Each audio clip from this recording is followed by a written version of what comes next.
Hey there. Hey there.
Hello, hello, hello, everyone.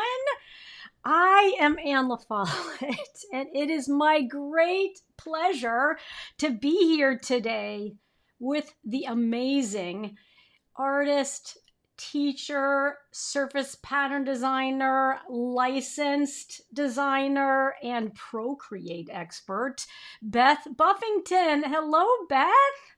Hi. Oh my gosh, it's great to be here, Anne. Oh my goodness, this is so fabulous. And of course, we're starting a few minutes late because there's always something funky that happens when you hit that go live button. But as Absolutely. I always like to say, we can do hard things. We And can. we have my dear friend and community manager, Pauline Riley, who's always looking out for, are you live? Can I find you? And she will also let us know right now if you can hear us okay. I'm going to look at the comments as well. Hold on. I'm going to open up my comments window.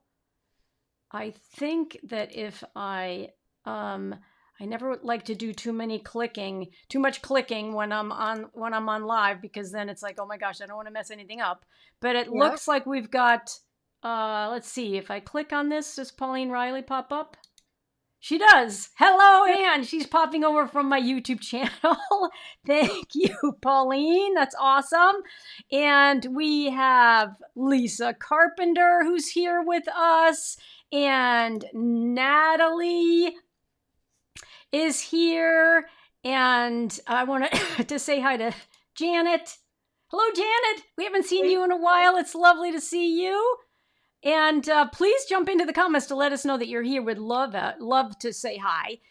Evie Burke is here Hey. and says she can hear us. Thank you for joining us, Evie. It's great to see you. Hello, here's Kathleen Lambert. Hey, Kathleen. And I want to say hi to my cousin. So my cousin's been traveling over in Scandinavia, Katie LaFollette. Hello, Katie. She lives in Indianapolis, but she's been traveling. And I'm so excited that you're here today, Katie. Thank you for joining me live. That's so sweet of you. And here's Janet saying woohoo. And let's get started. All right. So continue to say hi in the comments because more and more people are joining live right now, which is awesome. And but we wanted to jump into having you have an opportunity to introduce yourself to my audience, Beth. And so I wrote a blog about Beth. And if you missed it, just go to annelafolletteart.com/blog and you'll see it. But let's start a little bit with your artistic journey, Beth, because one of the things that was so fabulous that you shared with me was how scrappy you were when you first got started. And I think you may, in fact, have some things to share with us. How far back do you want me to go? I mean, we could go back to Tiny Tot stuff, or we could start at college, or when I started my own business. Where would you like? Where do you think would be the best place to start? I think you should start on the decision you made. What you were doing before you decided to go out on your own and to become your own boss, to really develop like a business that you kind of own and control, and you are your own boss. What were you doing right before that? Yeah. So I think what everyone needs to know is that you are always in your driver's seat. You get to make the decisions. And so I have made decisions for myself for what was best for me and my family at the time when the decision needed to be made. When I got out of college, I was all by myself. So it was all about me. And I got my first job out of school. Not a lot of graphic design jobs in the area. And I needed to be up in the Chicago area to be with my fiance. So I just took the first job that was offered to me and I was elated. And it was for a large company that did HVAC systems. So it was an engineering company. We did all the capability brochures, annual reports, all the instructional things that would go into the widget boxes. Most of it was really just brain boring. I mean, just like your ears would bleed at the end of the day because there just was nothing exciting about heating and air conditioning. So I was there for a little while, and then we moved, and I had to go to another company, so I wouldn't have such a long commute. Again, not a lot of jobs to be found. So I found a job that was a promotion for me. It was assistant manager for a company in the communications department for a company that designed and manufactured business forms. So then I was working with a lot of exciting people, photographers and typesetters and ad agencies and printers, but I was designing all things for business forms, and that was really boring. So eventually I decided, I kind of want to do something that is going to be more fulfilling for myself. So I started my own business. And I was telling Anne when we were chatting that back when I started my business, there was no internet. So if you wanted to find people that wanted to work with you, you had to go find them. And I used to get in my car and I would spend an entire day just driving around the Chicago area, going into industrial parks, writing down the names of companies that I thought maybe they need outside help. We'll see. And then I would come back home. I would make calls to all those places.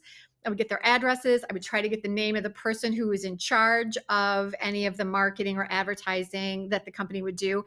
And then that became sort of my first email list. They were an address list that I had. And I would just send them little direct mail pieces every week, every month, depending on how hot I thought that particular audience was.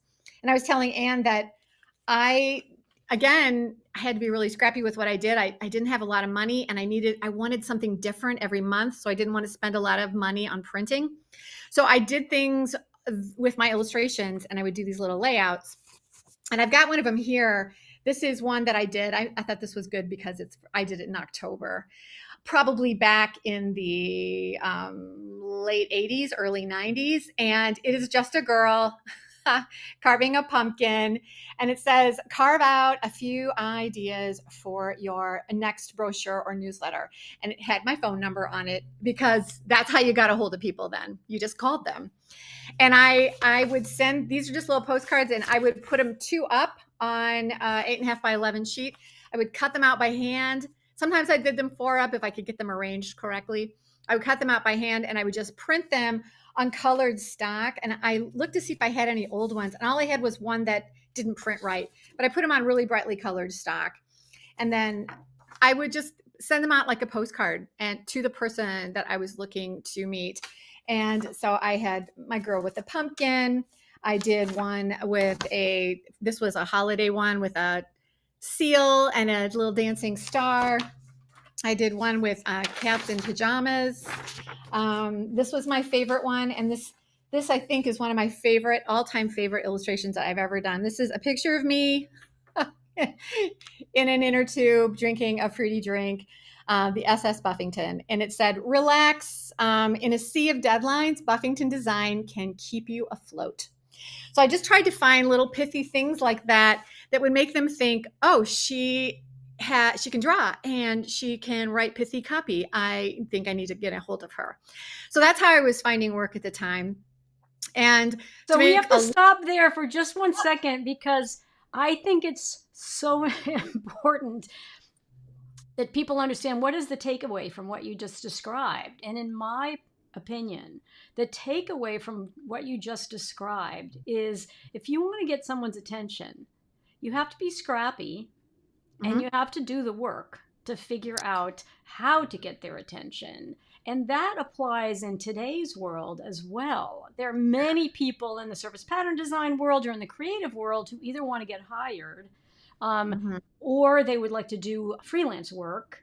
And there is nothing more effective than getting in your car, going to where in your particular case, you wanted to ensure you were working with local companies.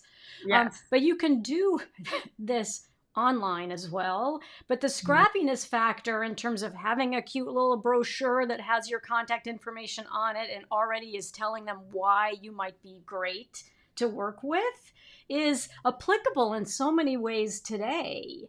So thank you for sharing that. I think it's incredible. It's really really very simplistic, but that's all that was available at the time. If you were going to print something that was full color, you couldn't afford it. And you had to print thousands of them to even have the printer take on your project.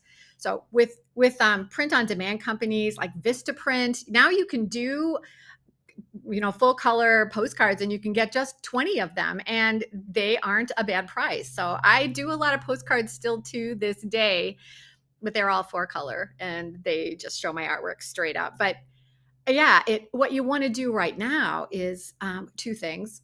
What can you afford? And then what can you do that's cool and out of the box with what you can afford? And then third and most important is you need to be consistent in doing that thing that you just found that could be a good marketing tool for you. And I guess fourth and most important is you need to have that contact list. So in today's world, that really is an email list. And whether you're got an email list to find customers who will buy your work, or you have an email list that is clients who might possibly want to hire you on as licensing or freelance, same thing. You still need to have that contact list and you need to be consistent with getting in touch with them. Yeah, and you evolved from getting in your car and doing this and advertising in the yellow pages to going to conferences or going to the places where those, art directors or those hiring managers congregate so that Mhm. can in fact get their business card, or you can show them your portfolio, or you can do your due diligence to understand the type of work they're looking for. So talk a little bit about that transition, because as the business continues to evolve, there's still nothing more important than the personal connection and the follow-up that you do with the people that you meet in, for example, at a trade show. Absolutely. Well, the difference in what I was doing and what I'm doing now is passion. What I was doing was I'll just take any work that anyone gives me. I don't care what it is, graphic design, illustration, whatever. I'll just do it. The older I got, the more I realized that life is short and you need to fill it with things that fill you up. And what I realized was illustration and product design, surface pattern design, those were things that I just fell into and hours evaporated. And I loved doing that. So my attention then, the focus I had was finding that work.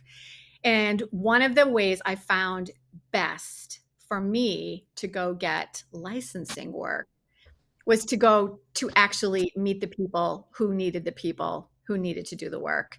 So I have been going to the Atlanta gift show for years now. Try to get there in January is a great one, and I also try to go in July. And when I go, it's a mixed bag of getting appointments, actual meetings, so that when I go, I know I'm going to have someone's attention. They're expecting me at 2 o'clock on Tuesday. I set up those kinds of meetings. Plus, I walk the show and I just look for showrooms that have art that I think my work fits into, but no one in there does something exactly like I do. And then I just get gutsy and I walk in and say, um, I know you're really busy, but do you have a moment? I would love to find out if. And then I have this little spiel that I do to let them know what I do and to find out if they look for people like me. And you might hit 10 or 20 people and they might all say, too busy right now. No, thanks. We do all our work by, and they'll give you a reason why they don't license. But it's that one time that you go in there and someone says, oh, here, let me go find so and so. And suddenly you're in their back conference room going through your portfolio and you just had a great meeting. Then that's the gold. And I found that to be successful at gift shows like Atlanta, and also going to conventions. Like I went to H&H America that was in Rosemont, Illinois, just this May. And I picked up a client from England who was in showing. And it was a product that I hadn't really thought about my work going into, but I walked into their booth. They happened to be really quiet. And I just started a conversation with them. And then I found out they hired licensed artists, which led me to say, are you looking for any new ones? Let me show you my work. And then they reached out to me after the show and said, we're really excited. Let's do some work together. So it happens. It can happen because I have had it happen just this summer, and it's a great way to find work. But you have to be willing to do the work, like you said, Anne. Yeah, and you gave another really great example about how you had one client who you worked with quite some time, and then she left, and the new person who Mhm. came in kind of gave you an opportunity to, prove yourself again, but then eventually sort of had her own list of people she wanted to work with, but you were Mhm. stay in contact with the person who had been there, and she went someplace new, and then you were able to continue to work with her at the someplace new. So that Yes. just is another very important sort of reiteration about it really is about these relationships that you have and how you deliver value for the people who've hired you, and how you stay in contact with them when they move, so that you can um, move with them if the opportunity Mhm. Yeah, arises. that is really key. So much of it is relationships and that chemistry that you make with the client that you're working with. So making a lot of thank yous and a lot of don't want to bother yous, but I'm checking in, making sure that you make the deadline, making sure that you go the extra mile to help them either understand something a little better or help them get something ready to show to their client or to send to printer or to factory. All those things just help you get into their heart a little bit more and will make them reach out to you again. And if they go somewhere else, then they'll take you with them. And that's always key. Yeah. So I wanted to talk next, and I'm sorry, I still have this sort of nagging cough. I'm doing the best I can. I have a glass of water. I'm going to let you do most of the talking.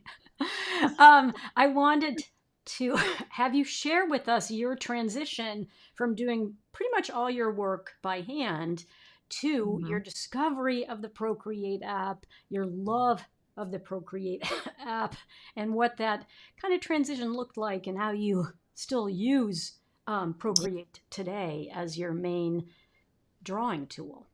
Yes. Well, since computers came into the scene, I have been just drawn to computers. And while I'm not a computer geek, I don't understand all the back end coding stuff. I love what artists can do with computers.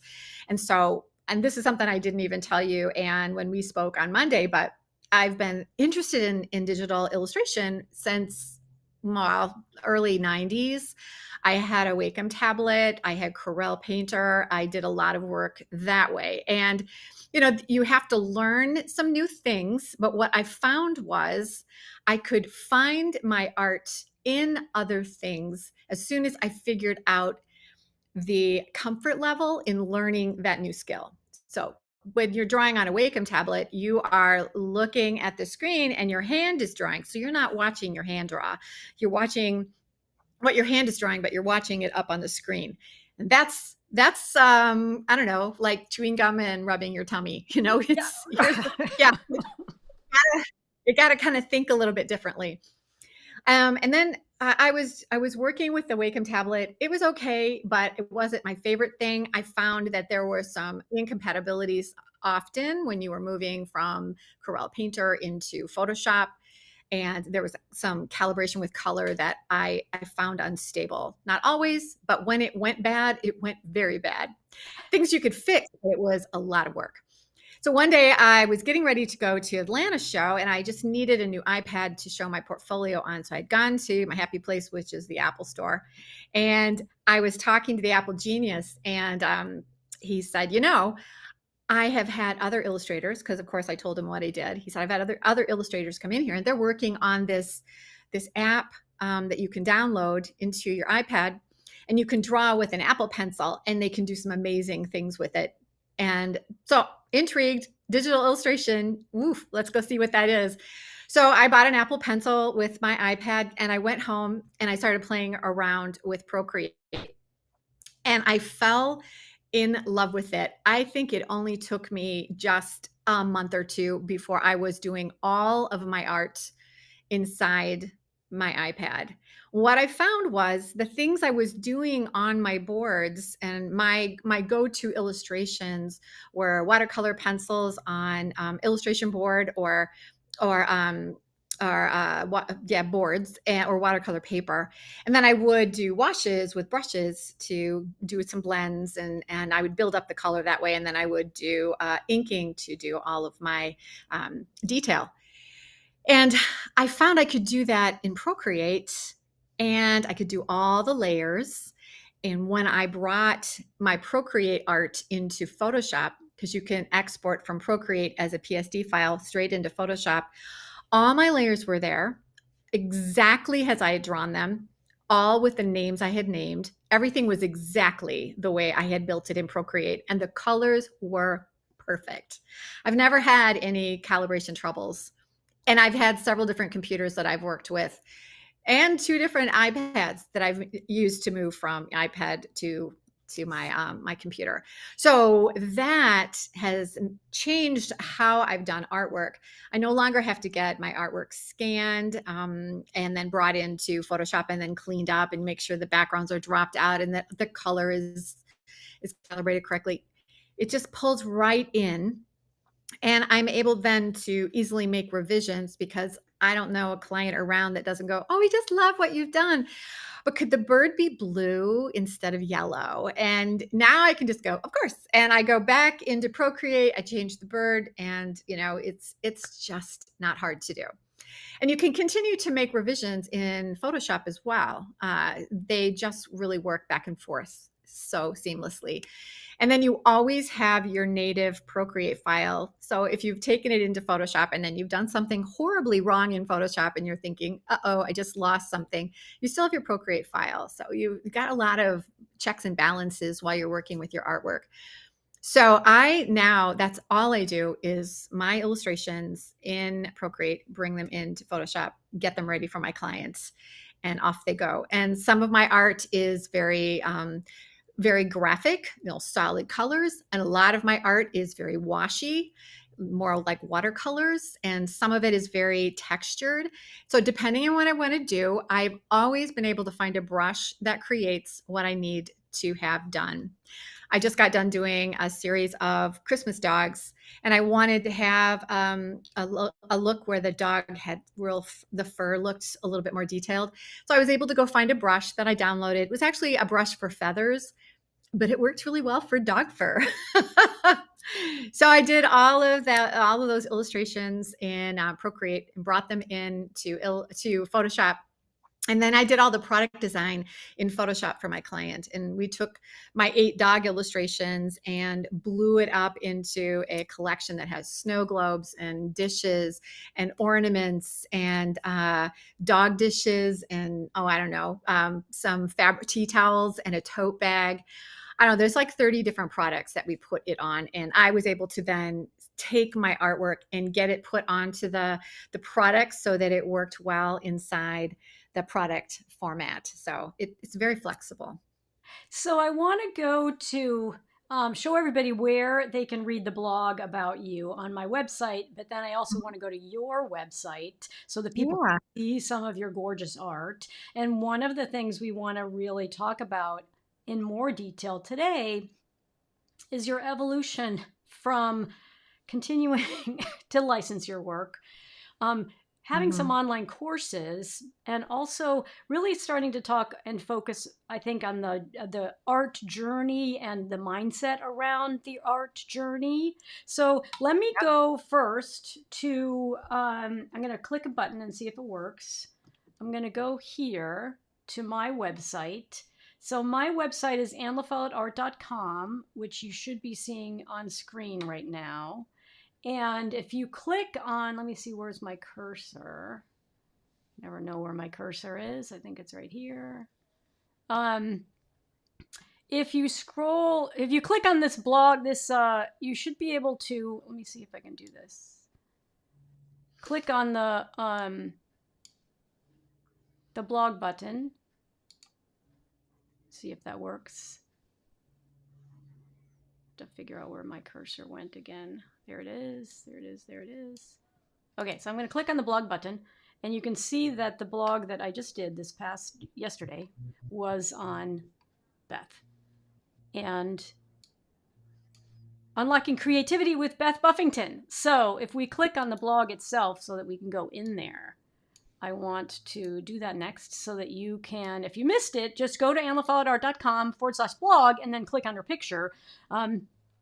And Beth is a part of my, has been a part of my creative business mastermind, which has just been Yes. an incredible opportunity for us to actually get to know each other. Mhm. And what I did in this blog post after Beth and I actually got on Zoom together was really to talk about her transition from corporate graphics to finding her passion. Also, some of what we talked about already, which is how to get scrappy when you're building your freelance business, which is so important. And then we were just now talking about how she has both fallen in love with product design and using Procreate for all of her artwork. And so now your shift to teaching is sharing the joy of creativity. And so let's talk a little bit about that. And then I just want to make sure everybody knows that right down here at the bottom, there's a link to an upcoming Doodles meditation workshop that I want to make sure we talk about. And you can also Mm. see down there that you can sign up for the Doodles meditation workshop. You can visit Beth's website, which I'll go to in a minute. And she also has a wonderful podcast. So that is a ton of information that I just shared. So let's bring you back on screen so you can talk about this transition. And it's not really a transition, it's more of an evolution of Yeah. when you started your podcast, what you talk about on your podcast, and then the Doodles meditation workshop. Yeah. So I remember my dad has a PhD in engineering, and he did some teaching when he was in college, and he'd always told me one of the things he'd like to do is go back to college and teach and give back to it's sort of a circular give back. It's like he learned a lot from his professors. He'd love to be able to do the same thing to new students that were coming in. And it always made me think that when I was in school, my favorite instructor that I had was a markers instructor, and he came in from State Farm Insurance, and he was the manager in their corporate communications department. And he came to talk to us in the evening about making marker layouts, which no one does anymore. But the reason I liked him and I learned so much from him had really nothing to do with how I learned how to blend markers with him, but it was his talk about business. And I was so hungry to learn about how my art could fit into business.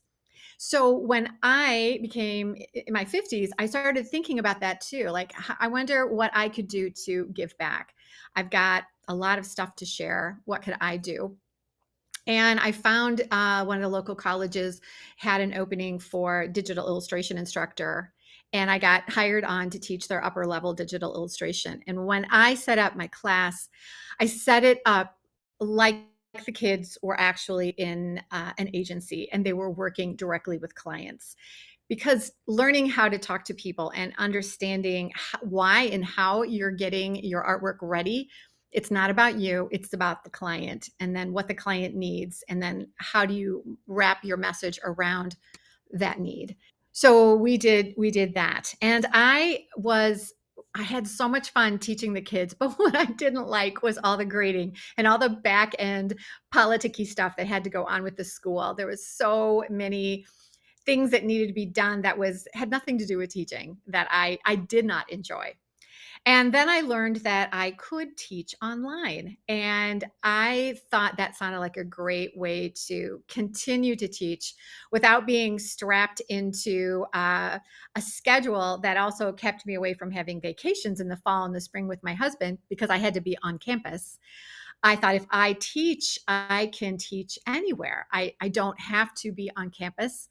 I can go any place I want to. I loved the freedom of that. So I learned how to do an online course, and I set up my Procreate class because I decided I needed to teach something I was incredibly passionate about, and I could talk to people about Procreate all day. So I set up my Procreate class that teaches creatives how to start Procreate from the very get-go all the way up to professional applications and techniques. So that got started. And I then realized when I was working with my students that one of the most important things that needs to be applied to become a successful creative is to let yourself know that you can be successful. I know so many artists that are a little timid about letting people see their work. They've had a lot of people in their life that have told them they're not capable of doing what they want to do. They have loud inner critics that are telling them that their work isn't good enough. And imposter syndrome is a real beast. It's a true monster that stalks every creative. Anytime we go onto Instagram and we're scrolling through, looking at all the beautiful art we see there, we start wondering, does my art measure up? I can't do these things. Everyone else is successful, but I am not. Everyone else has a clean house. I don't. We just feel so inadequate. So I realized that in order for someone to take their Procreate work and then really go out and get successful at finding work, that there was a little bit of mindset that needed to happen inside here, as well as what you were doing with your hands. So we started working on that. I think that's something that you know too, Anne, that getting your head in a good space is just as important as getting your artwork in a good place, right? For sure. So I'm going to click another button so we can go to your website. And your website is bdi-create.today. And yes, that is Beth Design and Illustration, which was your original website name. Isn't that right? it's actually Buffington Design and Illustration. So really close. I have a lot of B's in my name. Yep. So Got yeah, it. Buffington Design and Illustration, that's the BDI. Got And it. then And mhm. then people can join your email list right there at the top of the page, which is awesome. And then you have incredible resources. And I wanted to come down here because we want to talk about the live workshop you have coming up, but also showcase some of your beautiful Procreate art. I mean, your art that happens to be on the iPad there in that Mhm. image. But it's so amazing. And this is also, I think, a link to your podcast. Yes, there's a link to the podcast. Yes. Fantastic. So I'm going to click through here to, if I can, see where's that button right here to see if that takes me to the doodle meditation. So talk to us about the doodle meditation that's coming up. All right. So the Doodle Meditation Workshop. What I know about myself is that I need to know what I need to do. I need to know what is important, what is a priority, what needs to get done. And then I need to be able to stay accountable for what I'm doing. And um, I need to stay in a mindset that tells me I can get these things done. So I've set up a doodle meditation workshop that is part to-do list and part doodle. So the doodle part of it is has as much. I mean, everyone can doodle. There isn't a soul in the world that doesn't doodle. Everyone does, even if they're not aware of it. Everyone doodles. And what I've learned about doodling, because I've done a little research on it, I've read a book called Your Brain on Art, and I also found this book that's awesome called The Doodle Revolution. And what I learned about doodles is that while it is a really simplistic thing, the simple doodle, everyone knows what that is, it's actually an incredible scientific way to train your brain to concentrate on what you want to do, what your goals are, where you would like to go next with your creativity. So the doodle meditation is setting you up to understand the world of doodles, understand what kind of doodler you are, understand your creative intention as an artist. And then we go through a guided, it's meditation, but basically it's just a guided time for you to doodle about a goal that you would like to have. Now, what science says is that if you do something repetitively, so if you're doodling about your goal every day, that you start putting these neural pathways in your brain that start to give you traction and confidence on figuring out how you're going to go about solving the problems that will help you get to the goal that is your destination for your creative success. And the doodle is not a magic wand, it's not a magic button, but it is an amazing tool that helps your brain wrap around the idea that yes, you can do this. And it's really easy to do. And so, what we do in the doodle workshop is just talk about what it is, map it out. I show you how to do it, and then I give you a doodle journal planner that you can print out, and then you can use that every day just to work on your goals as an artist and start watching how your brain starts to let you think about what you want to do, and you get better and better and better at doing it, and it helps you get your goals accomplished. You can think of this sort of like a vision board. I think everyone at some time has done a vision board where you sit down with a piece of paper and a bunch of magazines and you cut out pictures and you glue them down. And it gives you a map of what you want to do, where you want to go, where you want to vacation, all the things you're dreaming about. And people keep vision boards in their studios, in their kitchens, their bedrooms, their bathrooms, so they can keep track of what they're dreaming about. And people talk about how these things somehow seemed to happen for them. But the thing about a vision board is that you are limited by whatever image you can find in the magazines that you have around you. But my friend, when you are working with a doodle, you are drawing straight from your mind's eye onto your page. And the thing about the doodle is you're not expecting yourself to draw perfectly. It's a doodle. So no one judges a doodle. So you're able to just allow your brain to think about what this needs to be. So it's sort of a doodle vision board that you're working on. And then it's really easy to just set aside a few minutes a day to work on that. So we're at the 47-minute mark, believe it or not, and I want to make sure you can showcase some of your gorgeous artwork. So I know you have some around you, so I can put you full screen if you want to show some of the images that are behind you. You also have some beautiful plates there. You want to start Yeah. there? Is that like the best way for you to be able to show us some of your gorgeous art? Sure. Yes, I have some show and tell things around me.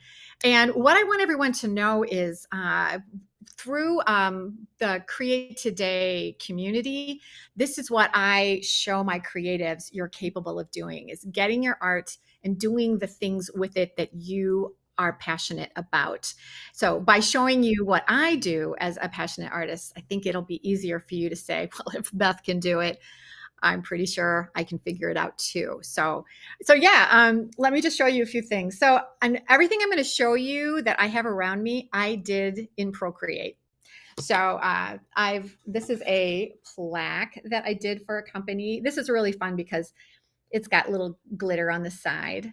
And we did Yeah. a series of like 12 of these, 12 different layouts. They were gifts for women. And it was like mom and aunt and teacher and cousin and sister and daughter and grandma. There's a whole bunch of them. And we put them on all different kinds of products. So I brought down a couple of them. That was a plaque. We did pillows and we did gift tags. And this is a hot pad with a little wooden spoon. And then inside it are tea towels. And these were repeat patterns that I did as well. So the repeat patterns I do in Procreate, and I save my objects as PNGs, and then I bring them into Illustrator and I do my patterns. So here's another scatter pattern that I did. So cute, right? Yeah, so they did this came as a gift set, really cute, a really great Super gift. cute. Then I did a whole Scandinavian collection. I only brought down one thing from here, but this is something else. This again, all done in Procreate. But what they did was they took my artwork, and if you can see this, can you see that okay? It's Yeah. all embroidery. So they took it to the factory, and the factory took my artwork and they just made it into an embroidery pattern. And so that was put all on embroidery. Yeah, So the they did. embroidery is amazing. This is a table runner, so the artwork is on both sides for the table runner. They Oh, did tea towels like this, and then we did an entire.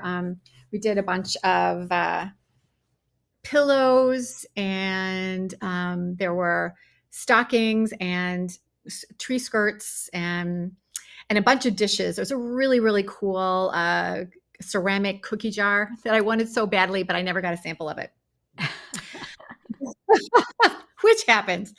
Then I also did, this was one of my favorite collections was this was an entire nautical collection, all in Procreate again. And then they took the artwork and they put it on a bunch of different products again. So this was on tote bags and pillows and beach towels and flags and there was garland and all kinds of things. But what I loved about this is, let me see if I can reach this, is that it's a lot of the embellishments that some of the companies do. This company was really good on embellishments. So on this is a blue crab, yeah. and And they did these embellishments that are fabulous. there's little pearls and a lot of embroidery, which is really neat. Now the cool thing about this was that I did a lot of formatting with Procreate on this, and what I was able to do was bring in the artwork. And since everything was on a different layer, I could take each one of the objects and move them around, so I could have something that was a square, something that was a rectangle, something that was a circle, and I would just move the objects around because they were all their own layer. So I could have a shell that I did for the narwhal, and I could bring it into a pillow that the blue crab was going on. And then I could take things like these little heartfish. I took them by themselves and we made them into salt and pepper shakers, which was kind of fun. Oh, super fun. Yeah. Then I've done a lot of dishes. These were some dishes that I did. These are nesting bowls. So there, you can see the artwork is here. And where's artwork? The artwork is here, and it all has some sayings on it, little sentiments, and then the nesting bowls all have a little bit of different art on them. These work out Nice. great. I use them when we do charcuterie boards here at the house. So, and Yeah, they're beautiful. we did an entire dish set with this. There were plates and bowls and soup bowls. There was a soup tureen. There was a fruit bowl, um, salt and pepper shakers. There was a gravy dish. We did a charcuterie board and a plate stand. So we blew out that. Um, and then, yeah, I think that's about all I brought out. You I have some have some, beautiful work on your computers. yeah.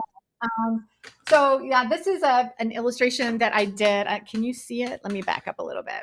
So Yeah, this you is an can totally illustration see I it. did. This is one of my favorite illustrations that I've done. And this was done partially with the symmetry program in Procreate, which is so easy to use and it's so much fun. So part of it's symmetry. And then when you get everything done, then you can go in and turn off the symmetry and then fill in all the holes that you want to do that might be separate. And this was another symmetry piece that I did that this was picked up by that English company, and they're going to be making cross stitch patterns with it. Oh, So that's beautiful. Oh my goodness. That is fantastic.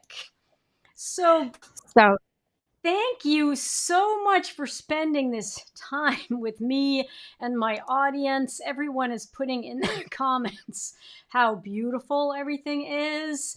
And thank you. Janet is saying how inspiring it is. And Pauline mentioned the fact that it's absolutely gorgeous. And Virginia, it's great to see you here. It's okay that you're late. No worries. You can watch the beginning on replay. So remember, everyone, as we log off, that you can go to AnnaFollettart.com, click the blog button, and you'll immediately see the blog with all of the details about Beth. And that's probably the fastest way for you to find the link to the Doodles meditation, to her website and also where you can sign up to get her podcast. So, Mhm. what would you like to say? So, Rose Mavis is asking the question about, do you teach Procreate? And hello, Rose. It is wonderful to see you, Rose. Rose is one of my students in the Pattern Design Academy. And so, Beth absolutely does teach Procreate. And I so, do. can she find all of the workshops? I mean, the thing about Beth is that she is an incredible creator. And if you go to her website, you're going to see as you scroll through it, workshops you can take, workbooks you can take advantage of, her Mhm. Procreate course, all kinds of incredible opportunities. And you can join her email list. You'll see right at the top of the page, there's a place where you can make sure you're getting all of her news. And Mhm. before we leave, I always like to ask, like, what are you working on? Like, what are you most excited about right now, Beth? Right now, my podcast, I love my podcast. And if you want to know more about what I'm doing, come and listen in on the podcast. It's like having a cup of coffee with me, and I talk about creativity at any age for anyone. And tomorrow is a really good one. We're going to be having a new episode Thursday. They land at 6 o'clock in the morning, but you can listen to them anytime you want to. And then the other thing I'm really excited about is my courses. A new landing page is going to be coming up in just a week or so, and it is going to have all the Procreate courses on it. For a while, I was only launching my really large class that was only available a couple times a year. Going to have a class that you'll be able to take whenever you'd like. That is going to be showing up. And then if you're someone that says, I need some extra help, Beth, then my suggestion is that you take the Procreate class and join the membership, because you have access to me through the membership monthly, many times a month. And membership this month, we're having a really intensive Pinterest meeting where we're going to talk about how you can market as an artist using Pinterest. So anything I get curious about, I find out about it for my students. And that's what we talk about in the membership, is just what am I doing lately? How am I trying to get ahead as an artist? Because being a professional artist is not easy, but it is not impossible. It is something that can be done, but you have to take your passion and you have to just do the work to get there. But it can be so much fun. And when you have a group of people like you have with Anne, when you can get together with those people and work with them intimately, you'll find that that's the way you really get some traction, and you find that path that you need to take, and you find out you can get ahead, because you need to get in through those side doors. And that's the side doors, the back door that people are just opening up saying, come on in, let me see your stuff. Those opportunities happen most often when you are in a smaller community that tell you those secret doors, right, Anne? For sure. For sure. So Rose is super interested in your Procreate programs. And so, Rose, I will email you to connect you directly with Beth so that she can Yeah. tell you all about the different programs that she has available, and also how you can get access to them and how they Yeah. are similar or not similar to the programs that I provide, so that she can answer all Yeah. your questions. Yes. The Um, cool thing about Illustrator is you can work on it, and the things you've learned from Anne, you can do still. I mean, it's like adding on to your information. So yes, Yeah, it's there a are tons of synergy between what people can do when they learn from you, having already learned from me.